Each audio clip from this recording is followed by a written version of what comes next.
Hello friends, अज्ञात story में आपका फिर से एक बार स्वागत है। आज मैं आपके लिए लेकर आया हूँ एक बेहद ही रोमांचक और डरावनी कहानी, जिसे सुनकर शायद आपको अपने कमरे में लगे हुए आईने के सामने जाने से भी डर लगने लगे।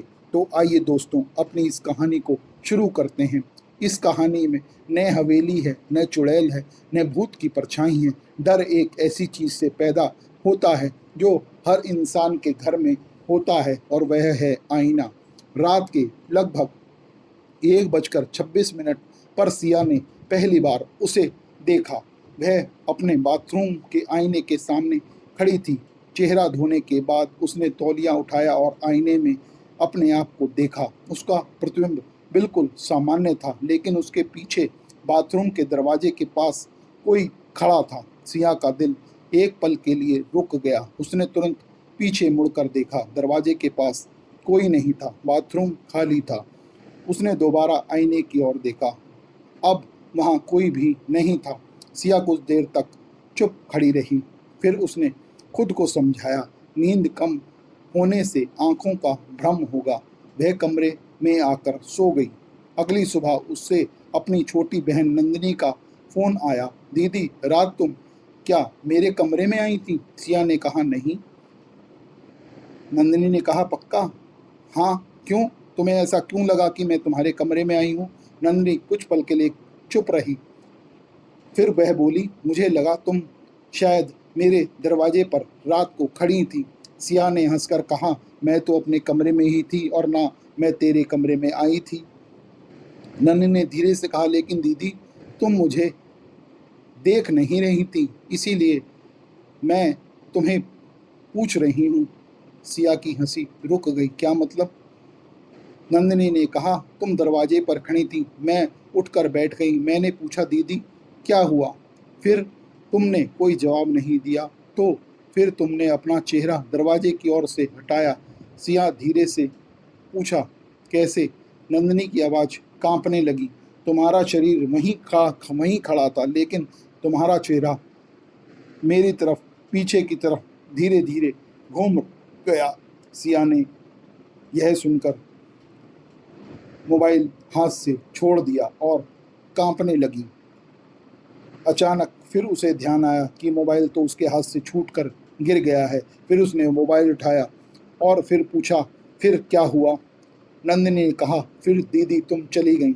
सिया ने खुद को समझाया कि नंदिनी ने शायद कोई भयानक सपना देखा होगा, लेकिन उसी दिन उसके बाथरूम के आईने को ध्यान से देखना शुरू कर दिया। आईना पुराना था, करीब 10 साल पहले घर की मरम्मत के समय लगाया गया था। उसकी दादी कहती थी कि वह आईना घर का नहीं था, ना ही वह खरीदा गया था। किसी पुकारने मकान में वह मिला था, तभी से वह यहाँ पर लगा दिया गया था। सिया ने कभी इस बात पर ध्यान नहीं दिया था। उस रात उसने जानबूझकर आईने के सामने खड़ी होकर खुद को देखा। कुछ नहीं हुआ। फिर उसने अपने मोबाइल से अपनी ही तस्वीर ली। फोटो में वह अकेली थी, लेकिन जब उसने फोटो जूम की, आईने के कोने में एक हल्की सी आकृति दिखाई दी। सिया ने फोटो तुरंत डिलीट कर दी। अगले दिन उसने आईना हटाने का फैसला किया। मिस्त्री आया। उसने आईने को दीवार से निकालने की भरपूर कोशिश की, लेकिन कुछ देर बाद उसने कहा, मैडम, ये आईना पीछे से दीवार में चिपका हुआ है। तो सिया ने कहा, तो इसीलिए तो आपको बुलाया है, इसे निकालिए। मिस्त्री ने हथौड़ा उठाया। कहा, मैडम, आईना टूट जाएगा। वह बोली, कोई बात नहीं, लेकिन आप इसको जैसे तैसे करके यहाँ से निकाल दीजिए। मिस्त्री ने अपने हथौड़ा उठाया और दरवाजे उस आईने के ऊपर मारा। अंदर से आवाज आई, ठक। मिस्त्री रुक गया। सिया ने पूछा, क्या हुआ? मिस्त्री ने धीरे से कहा, अंदर कोई खोखली जगह है। उसने दूसरी बार चोट की, ठक ठक। इस बार आवाज साफ थी, जैसे आईने के पीछे कोई लकड़ी का कमरा हो। मिस्त्री ने कहा, दीवार के पीछे कोई जगह क्या है क्या मेम साहब? सियान ने घर के नक्शे को देखा। उस दीवार के पीछे कोई कमरा नहीं होना चाहिए था, लेकिन उसी रात उसने इंटरनेट पर घर के पुराने कागज खोजे। उसे पता चला कि यह मकान पहले एक डॉक्टर का था। डॉक्टर का नाम था डॉक्टर समरसेन। 1987 में वह अचानक गायब हो गया था, घर बंद कर दिया गया था। फिर कई साल बाद इसे बेच दिया गया। सिया ने डॉक्टर के बारे में और खोजा। एक पुराने अखबार में एक फोटो मिली और उस पर एक छोटी सी खबर मिली। डॉक्टर के घर से मिला अजीब कमरा।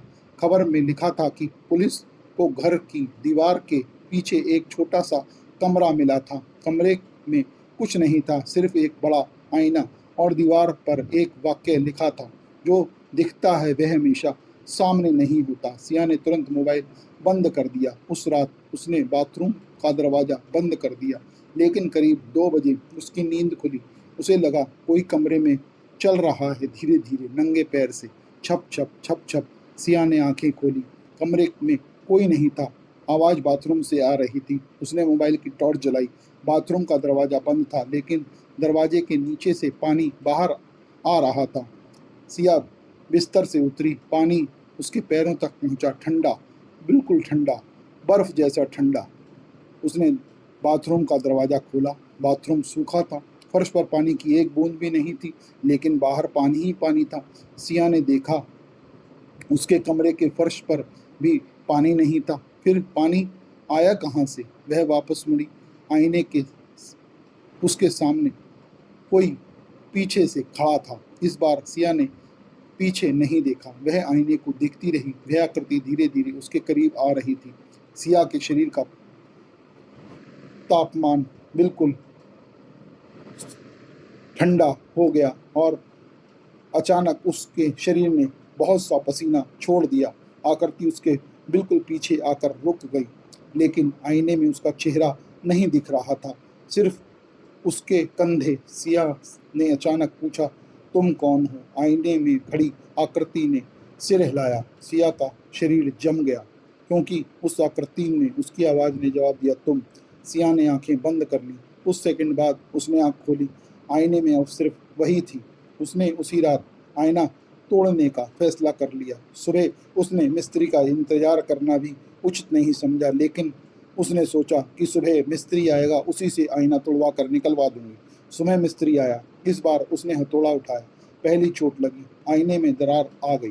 दूसरी चोट लगी, आईना टूट गया, लेकिन उसके पीछे दीवार नहीं थी। एक अंधेरा कमरा था, इतना छोटा कि उसमें मुश्किल से एक आदमी खड़ा हो सकता था। कमरे के अंदर एक पुरानी कुर्सी थी और कुर्सी पर बैठा था एक आदमी। सिया चीख पड़ी। मिस्त्री पीछे हट गया। पुलिस बुलाई गई। कमरे की तलाशी ली गई। वहाँ एक पुराना कंकाल मिला। उसकी जेब से एक धातु की प्लेट थी। पुलिस ने पहचान की, डॉक्टर समरसेन। उससे पता चला कि यह तो डॉक्टर समरसेन की लाश है। उसने उसकी मौत 1987 में घोषित हो गई थी। सवाल यह था, वह कमरे के अंदर कैसे बंद हुआ? कमरे का दरवाज़ा नहीं था, सिर्फ आईना उसके बाहर लगा था। पुलिस ने पुराने रिकॉर्ड निकाले। डॉक्टर के बारे में एक बात सामने आई, वह आईना का प्रयोग करता था। उसका विश्वास था कि इंसान अपने प्रतिबिंब को देखकर अपने दिमाग की ऐसी छवियां बनाता है जो असल में मौजूद नहीं होती। लेकिन उसकी डायरी में आखिरी पन्ने पर कुछ लिखा था, मैंने आज उसे आईने के पीछे खड़े देखा। अगली लाइन, वह मेरी नकल करता है। फिर आज उसने मुझसे पहले हाथ उठाया। और आखिरी वाक्य, कल मैं आईने के सामने नहीं खड़ा होऊंगा। सिया ने यह पढ़कर चैन की सांस ली। आईना टूट चुका था, सब खत्म हो चुका था, कम से कम ऐसा उसे लगा। 3 दिन बाद वह अपने दोस्त के घर गई। दोस्त के बाथरूम में नया चमकदार आईना लगा था। सिया ने हाथ धोए, फिर अनजाने में आईने की ओर देखा। उसका प्रतिबिंब सामने था, लेकिन एक छोटी सी बात गलत थी। सिया ने अपना दायां हाथ उठाया। आईने में प्रतिबिंब ने भी दायां हाथ उठाया। सिया ने बायां उठाया। प्रतिबिंब ने भी बायां हाथ उठाया। सब सामान्य था। फिर उसने नीचे देखा। उसके पैर स्थिर थे, लेकिन आईने में उसका प्रतिबिंब धीरे धीरे पीछे हट रहा था। सिया ने सिर उठाया। आईने में उसका प्रतिबिंब अब उससे लगभग 1 मीटर दूर खड़ा था। सिया वहीं खड़ी थी, लेकिन प्रतिबिंब 1 मीटर दूर। प्रतिबिंब धीरे धीरे पीछे हटता गया। फिर उसने अपना चेहरा उठाया और मुस्कुराया। सिया ने डरकर पीछे कदम रखा। प्रतिबिंब ने भी कदम पीछे किया, लेकिन इस बार उसने सिया की नकल नहीं की। वह आईने के बिल्कुल पास आ गया। उसने अपनी हथेली आईने पर रखी और दूसरी तरफ से सिया ने अपनी हथेली पर ठंडा स्पर्श महसूस किया। सिया चीखकर बाथरूम से बाहर भागी। उसके दोस्त ने पूछा, क्या हुआ? सिया ने पीछे मुड़कर आईने की ओर देखा। आईना बिल्कुल सामान्य था। उसमें सिर्फ उसका प्रतिबिंब था, लेकिन उसका चेहरा उसमें वैसे ही दिखाई दे रहा था जैसे कि पहले दिखाई देता। अचानक उसके दोस्त ने पूछा, सिया क्या हुआ? क्या हुआ? तुम्हारा प्रतिबिंब ही तो है। सिया ने धीरे से पूछा, क्या हुआ? उसका दोस्त कुछ नहीं बोला। वह आईने की ओर देख रहा था। सिया ने फिर आईने की ओर देखा। इस बार उसका प्रतिबिंब मुस्कुरा रहा था। सिर्फ सिया नहीं मुस्कुरा रही थी। सिया ने पीछे हटना चाहा। प्रतिबिंब ने हाथ उठाया और आईने के अंदर से अपने होठों पर उंगली रखकर चुप रहने का इशारा किया। उस रात सिया घर लौट आई। उसने घर के सारे आईने कपड़े से ढक दिए, मोबाइल का फ्रंट कैमरा भी बंद कर दिया, खिड़की के शीशे पर भी पर्दे डाल दिए। वह सोने ही जा रही थी कि उसका मोबाइल बजा। एक वीडियो अपने आप खुल गया। वीडियो में सिया अपने कमरे में सो रही थी। कैमरा कमरे के कोने में रखा था, लेकिन सिया ने ऐसा कोई कैमरा लगाया ही नहीं था। वीडियो में समय था रात के लगभग 2:13। वीडियो में सिया सो रही थी। फिर कमरे के दरवाजे पर कोई खड़ा दिखाई दिया। वह आकृति धीरे धीरे कमरे में आई, बिस्तर के पास पहुंची और सिया के चेहरे के ऊपर बिल्कुल झुक गई। वीडियो में चेहरा दिखाई नहीं दे रहा था। फिर उस आकृति ने कैमरे की ओर देखा। सिया ने वीडियो रोक दिया, क्योंकि उस आकृति का चेहरा सिया देखना चाहती थी। उसने खुद देखा कि उस आकृति का चेहरा बिल्कुल उसके जैसा है। उसी क्षण उसके पीछे से आवाज आई, वीडियो पूरा देखो। सिया धीरे धीरे मुड़ी। कमरे में कोई नहीं था, लेकिन उसके सामने दीवार पर लगा कपड़ा धीरे धीरे हिल रहा था। सिया ने कांपते हुए कपड़ा हटाया। वहाँ कोई आईना नहीं था, सिर्फ खाली दीवार थी। उसने राहत की सांस ली। तभी उसके मोबाइल में वीडियो फिर चल पड़ा। इस बार वीडियो में वही कमरा था, लेकिन कमरे के सामने सिया खड़ी थी। वह सीधे कैमरे की ओर देख रही थी और उसके पीछे एक आईना था। सिया ने घबराकर कमरे के चारों ओर देखा। वहाँ कोई आईना नहीं था। वीडियो में सिया मुस्कुराई। फिर उसने कैमरे की ओर देखकर कहा, तुम्हें लगता है आईना टूट गया? सिया की सांस रुक गई। वीडियो में उसका प्रतिबिंब धीरे धीरे कैमरे के करीब आया और फिर स्क्रीन काली हो गई। कुछ सेकंड बाद फिर आवाज आई, आईना कांच नहीं होता। सिया ने मोबाइल गिरा दिया। अगली सुबह उसकी माँ घर लौटी। उन्होंने दरवाज़ा खोला। घर बिल्कुल शांत था। सिया वहाँ नहीं थी। उसका मोबाइल फर्श पर पड़ा था। कमरे की दीवार खाली थी। बाथरूम का आईना टूटा हुआ था। पुलिस आई। घर की तलाशी ली गई। सिया का कोई पता नहीं चला, लेकिन बाथरूम की टूटी हुई दीवार के पीछे एक नई चीज़ मिली। एक छोटा सा कमरा। उस कमरे में एक कुर्सी थी। कुर्सी पर कोई नहीं बैठा था, सिर्फ दीवार पर एक नया वाक्य लिखा था, अब वह बाहर है। और उसी रात सिया की माँ बाथरूम में गई। उसने टूटी दीवार की ओर देखा। वहाँ कोई आईना नहीं था, लेकिन दीवार पर उनका प्रतिबिंब दीवार में ही दिखाई दे रहा था और प्रतिबिंब में सिया उनके पीछे खड़ी थी। सिया ने धीरे से मुस्कुराकर कहा, माँ आप मुझे देख क्यों नहीं रही? मैं तो सामने ही खड़ी हूँ। तो दोस्तों, ऐसी कहानी आपको बेहद पसंद आई होगी। अगर आपको कहानी पसंद आई हो तो कमेंट देकर ज़रूर बताएं, और अगर आपको वीडियो पसंद आया हो तो वीडियो को लाइक और चैनल को सब्सक्राइब ज़रूर कर लीजिए।